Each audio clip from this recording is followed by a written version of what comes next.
from training center.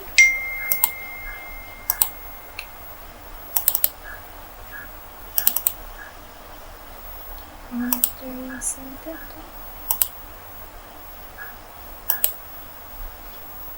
to the conveyor, and then new process, products, conveyor to the outgoing pallet, and then new process. Make sure the new process you click outgoing pallet to the product racks. Okay, then you check here the location for incoming to the machining center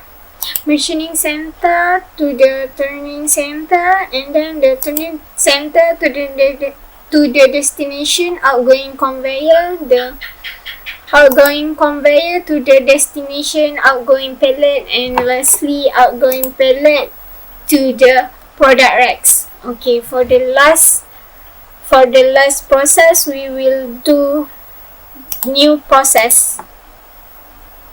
You click again and make sure it's a new process. You click at the new process from the product racks, and you just you just bring it until we're to the exit. So the product, the location from the product racks and the destination is exit. Okay.